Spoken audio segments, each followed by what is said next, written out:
Hi, I'm here with author Ilene Trinh, who's going to read and talk with us about her creative nonfiction piece, Full Bloom.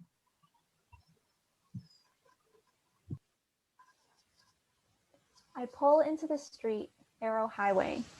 White buildings come into view in a sleepy town filled with orange trees.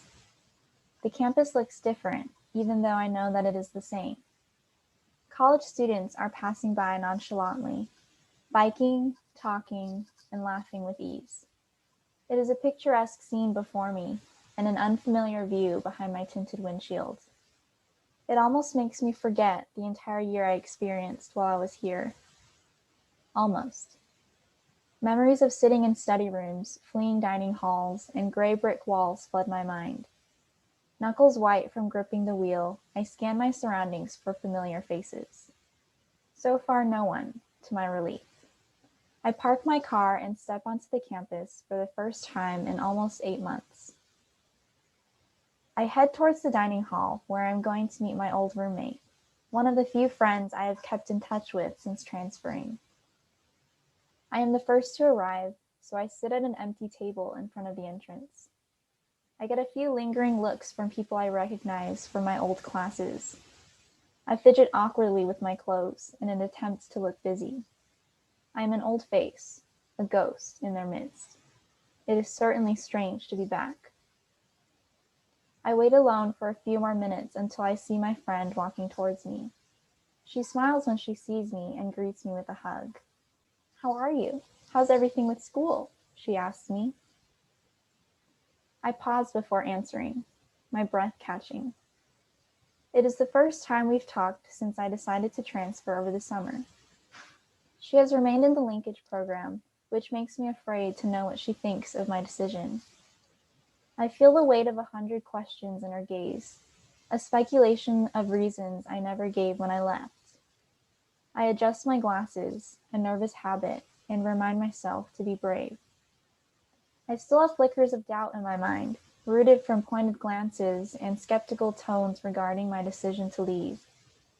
It has made me uneasy while visiting my old campus. But I think of my new school, Irvine Valley College, where I have been attending until I transferred to a university, my final destination and hopefully a place to call home. I think of the friends I have made in the last few months. I think of the new activities I'm involved in, volunteering at a children's hospital, leading worship at church. I think of the classes I am taking this semester that have made me fall in love with learning again. Creative writing, voice, genetics, music theory. They are all choices of mine, and I don't regret them. It's been really good, I tell her. And for the first time, I mean it. As we head to the dorms to meet with our other friends, I update her on my new experiences at IVC, and she tells me stories that have happened since I've been gone. It is strange hearing about how my old friends are doing. It makes me realize how much they have grown without me, but also how much I have grown away from this place. We walk down a familiar cement path between the dining hall and the dorms. I used to walk this path with my head down, eyes trained to the ground, but today I am not. We pass by a brick wall, a sea of gray surrounding a quote I know by heart. "You are of this place," it says. "It is changing you." It occurs to me that I should have no ties to this mural anymore. I am no longer a part of these people, the people these words are meant for, but I certainly am a part of this place. Here in the heart of this place, I left a piece of me I will never get back, buried deep in lonely hours in a study room, long phone conversations in my dorm, and a professor's office on the other side of campus. As I peer at the wall of paintings, another one catches my eye, one that opposes the bare grayscale mural with pastels and flowers and light. I have walked this pathway 1,000 times, but for the first time, I really noticed the mural of roses. A hand grasps the bundle of flowers against an open backdrop of white paint. There are a few fallen petals, shed from the flowers, but the roses curl open nonetheless. It is the beginning of a full bloom after a winter season. For the first time, I realized that maybe this image was what was meant to inspire me, not the words.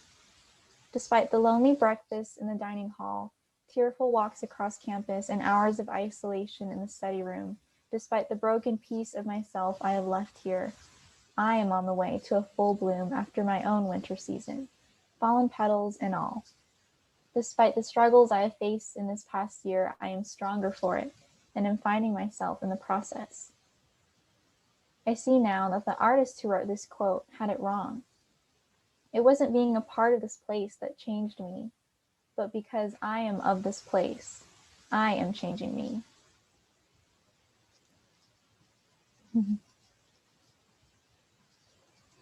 Thank you so much, Eileen. I think one of the reasons that this essay stood out to us when we were making choices and pulling from the slush pile is because it's something that I think a lot of students don't get to hear about, the going someplace, being in the perfect school, and then the perfect school, right? And then choosing to walk away from a sure thing.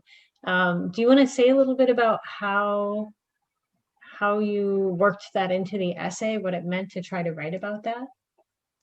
Sure. So when I was writing this essay, it was actually over quite a long while, maybe over a year, that I actually started working on it. I think this original seed of the essay actually started when I was working on my transfer essays to apply back in fall of 2018, I believe, or 2018.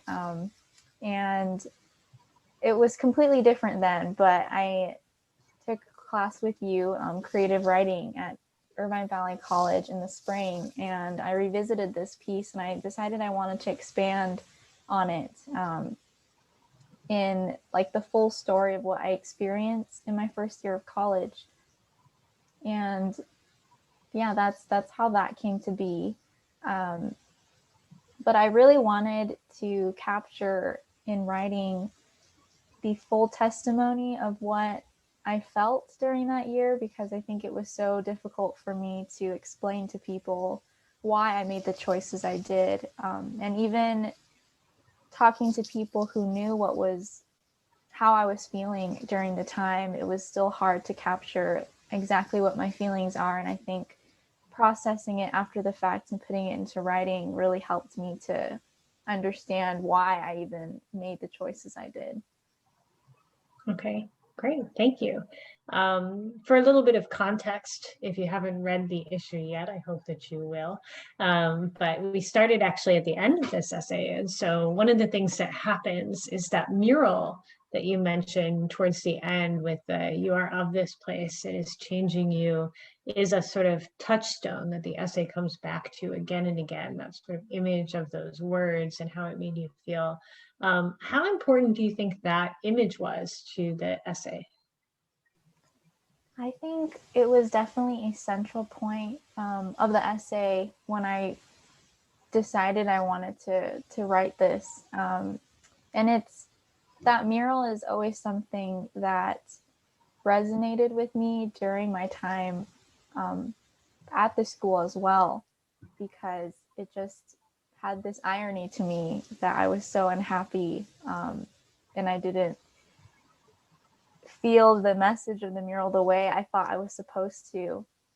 And so when I was writing this, I had the intention in mind of trying to incorporate that quote, because I thought, how fitting that this quote means something different to me now than what maybe other students were supposed to see it as the artist made the mural.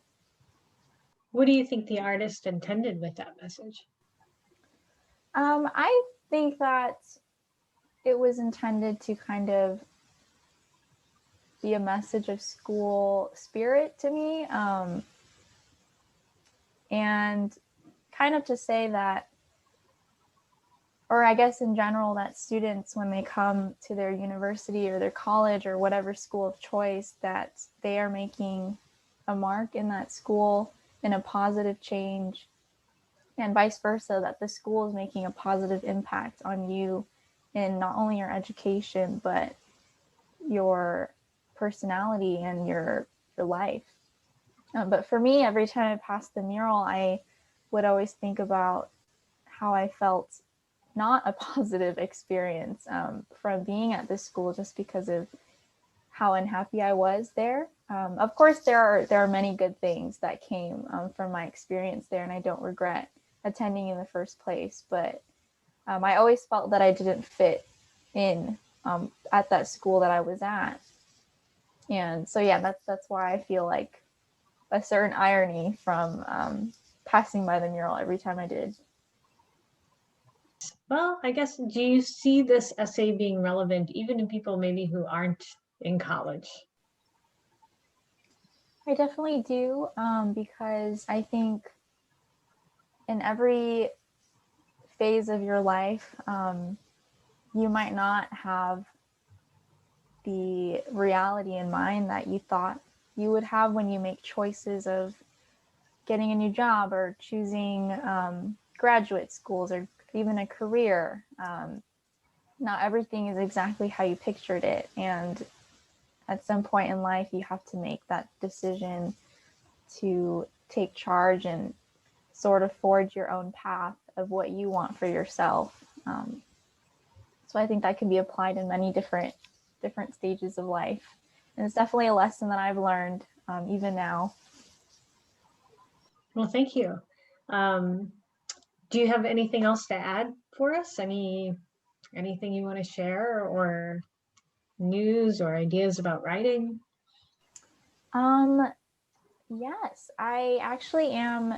So I attend UCI as a fourth year student. I ended up transferring to UCI last year. And my future career goals are to be a doctor. So I am working on applying for schools in the next year. And I'm still writing pretty much when I feel inspired, just on the side. I'm writing in my writing journal all the time. I don't have any like big works that I'm doing right now other than school applications, but just the process of having writing there to be a outlet for me has been great.